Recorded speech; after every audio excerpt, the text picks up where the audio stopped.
This is the battlefield of Pharsalus in northern Greece. I'm Matthew Settle. On August 9th, 48 BC, 70,000 Roman soldiers fought to the death in these fields. But they were not fighting a common enemy of Rome. They were fighting each other. This was civil war. The Battle of Pharsalus would decide whether Julius Caesar or his bitter rival, Pompey the Great, would be master of Rome. Now, with new video game technology, you're about to see this great battle as never before. The vast numbers of soldiers, the troop formations, how they fought, and how the battle was won. Get the view the generals wished they'd had. Now, decisive battle.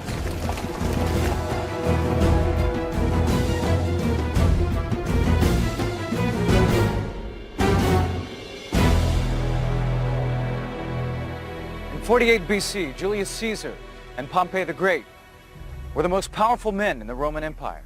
Pompey had been married to Caesar's daughter, Julia, but she had died while giving birth.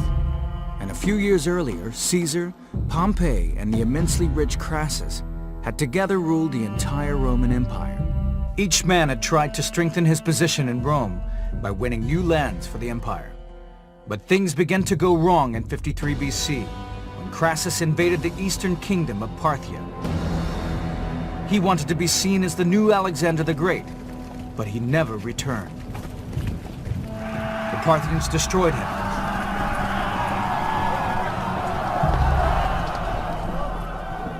He lost his army, his son, and his own life at the Battle of Carrhae. Meanwhile, Caesar, a brilliant general, had been winning victory after victory in Gaul, modern-day France.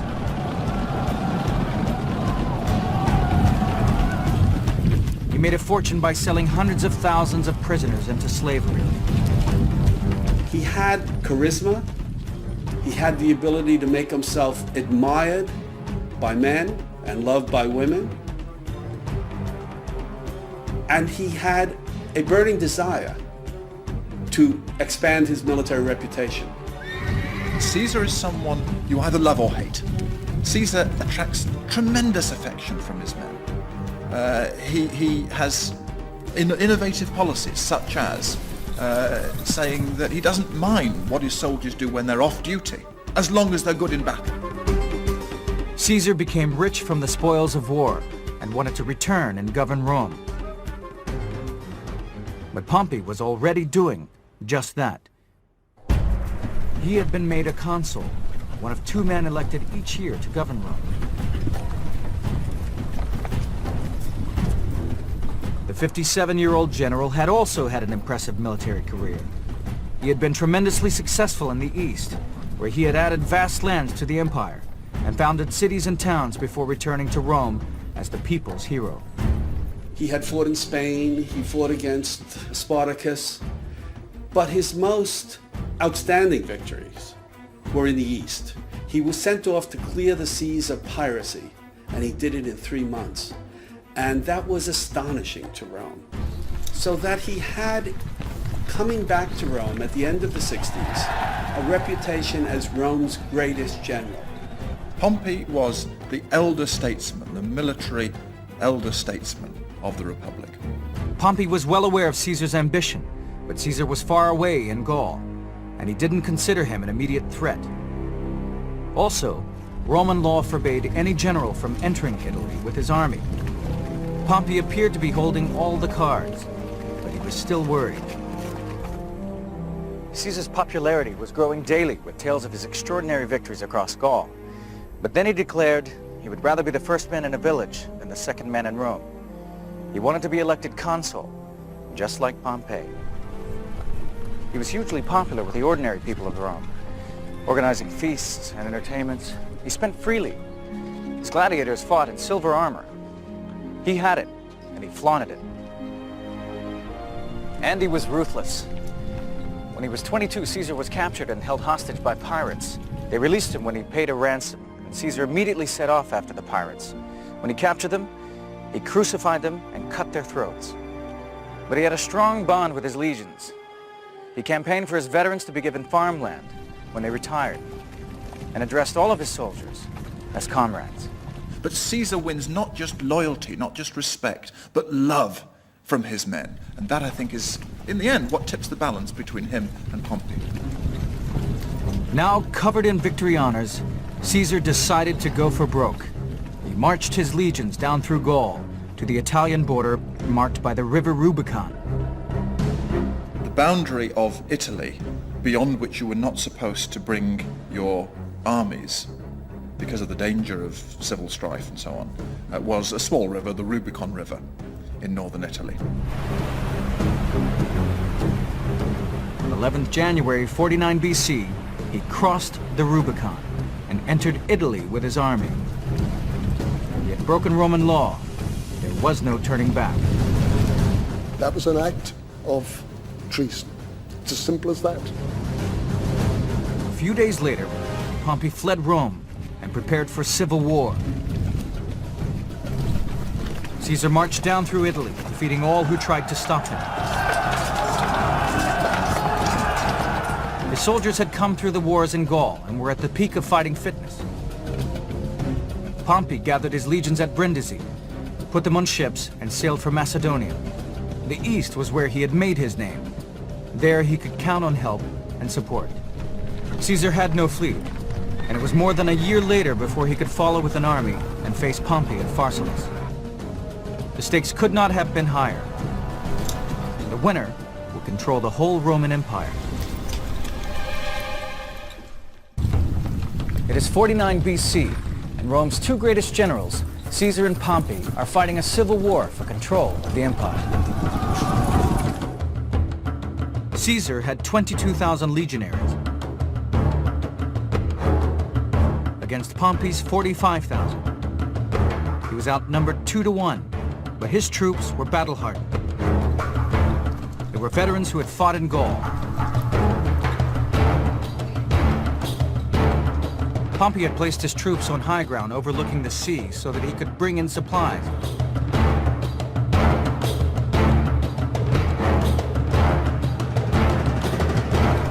Caesar was constantly having to find ways of feeding his army. Most of the surrounding countryside was loyal to Pompey.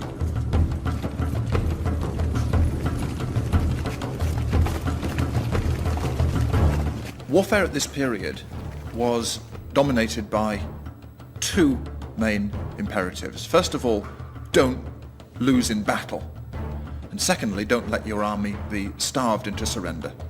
Pompey set up his camp by those trees on that distant hill, where he could see Caesar's tents here, about 3 miles away.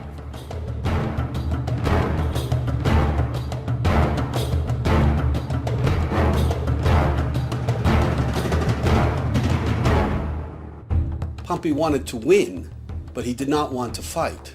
He felt that Caesar's troops were tired, they were hungry, they were malnourished, that eventually he could win without a fixed battle. As one army broke camp, the other would follow and shadow it.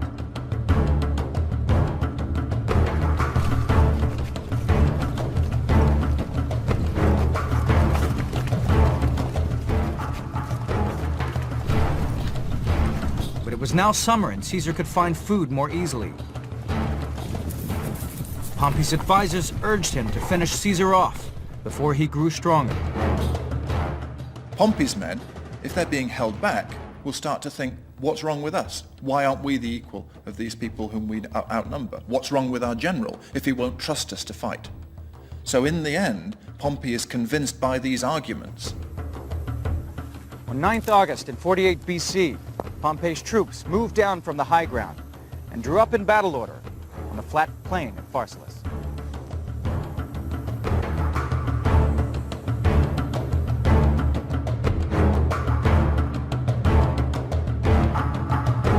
Both Caesar and Pompey had 11 legions. But Caesar's legions totaled only 22,000 men, supported by 1,000 cavalry. He was outnumbered by Pompey, who had 11 full-strength legions totaling 45,000 men and 7,000 cavalry.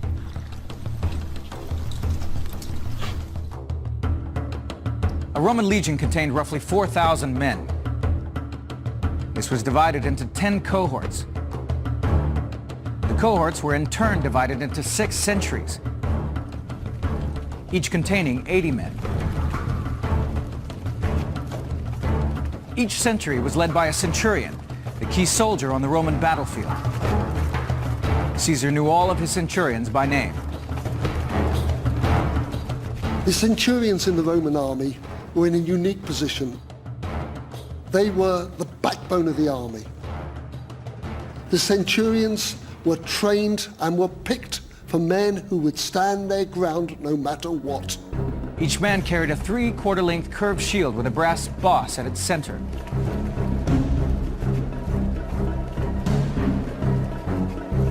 A pilum or spear,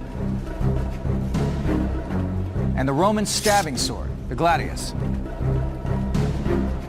Helmets with cheek pieces gave good protection. Roman legions were backed up by auxiliary troops. These were from tribes that had been conquered by Rome. They served for 25 years, and the reward, if they survived, was to be made a citizen of Rome. The auxiliaries included archers from Syria and cavalry recruited from tribes with a good tradition of horsemanship. There was great pride within the legions. This was the fighting machine which had made Rome a world power. But now, instead of battling against barbarians on the fringes of the empire, these soldiers would be fighting each other.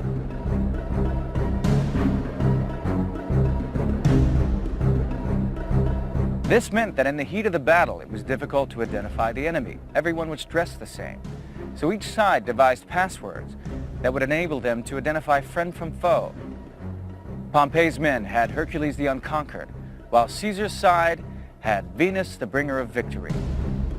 Caesar led from the right wing, with Mark Antony, the officer and friend he trusted most, commanding the left.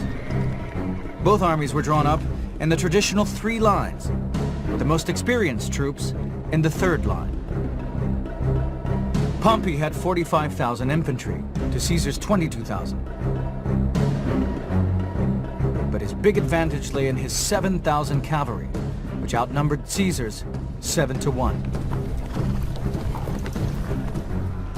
Caesar saw the threat from the enemy cavalry and removed a cohort from each legion to form a 4th line, which he placed behind his own cavalry as an extra line of defense. Pompey's troops made no attempt to advance, so Caesar ordered his legions forward.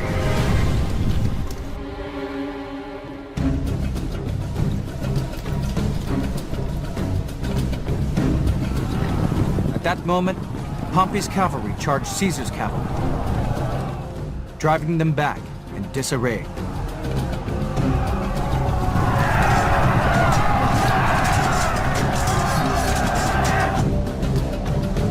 The battlefield was covered in whirling dust. Archers and slingers ran in behind the cavalry and began to pelt Caesar's flank. The stones and arrows rained in.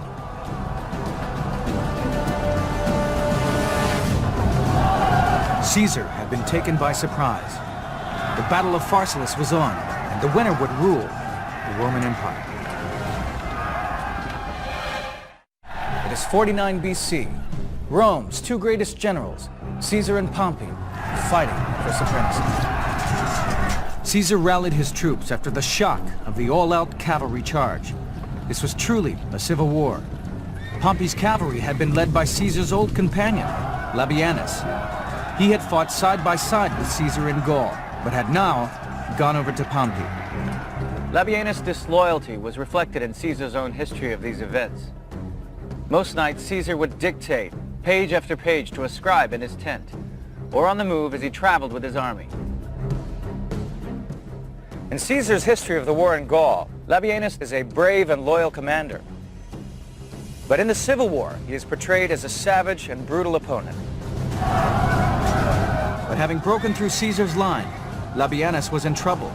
He could not reform his cavalry, and the left wing of Pompey's army, which had followed his charge, was milling around in confusion. Caesar sent in his fourth line against the horses. He ordered them to hold their pila upright and jab at horses and riders, like the spears in a phalanx. Caesar told them to leap up, not to throw their spears, but to take their spears and push them up at the faces of these horsemen. Ancient cavalry, indeed cavalry at most eras, don't do well against prepared heavy infantry. Pompeian cavalry were not expecting to run head-on into a well-disciplined line of Roman legionaries. 3,000 men, all with 8-foot spears, were just too much for the riders. Hundreds fell, and the remainder fled into the hills. Caesar tells his men in the fighting line that even though they're outnumbered by the enemy legionaries, they can prevail because they're Caesar's men. And they do. Caesar was an extraordinary leader of men. He had spent year after year after year with his troops in Gaul. He knew the names of his centurions. He lived with his men. He slept in the tents with his men. And his men were willing to fight and die for him. Caesar now took control of the battle. He ordered his men to charge at the enemy. For 200 yards they ran. A hail of arrows rained down on helmets and shields. But even when they got to within 30 yards, Pompey's men still refused to advance. He told his troops not to charge. The argument was that if you don't charge, Caesar's troops got to traverse twice the distance, and they're going to be tired out when they get here. Caesar's centurions called a halt, gave their men a breather, and tidied up the ranks. But then they advanced through their pila.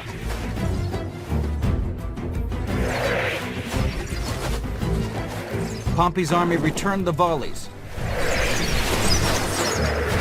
Javelins flew from both armies at point-blank range.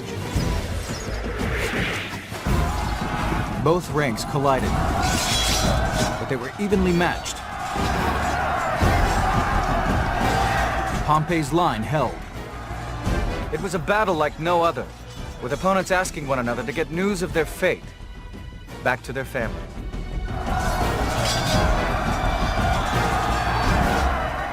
Caesar's fourth line could not make any headway against Pompey's weakened left wing.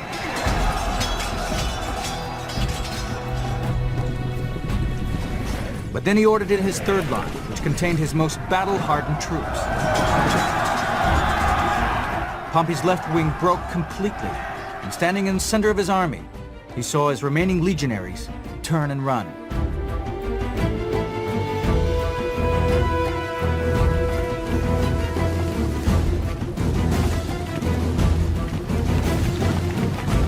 Pompey lost the will to fight and fled in panic back to his camp. Caesar had won the day. What the civil war between them reveals is that Caesar is actually the better general, and that his success in Gaul had not been a flash in the pan.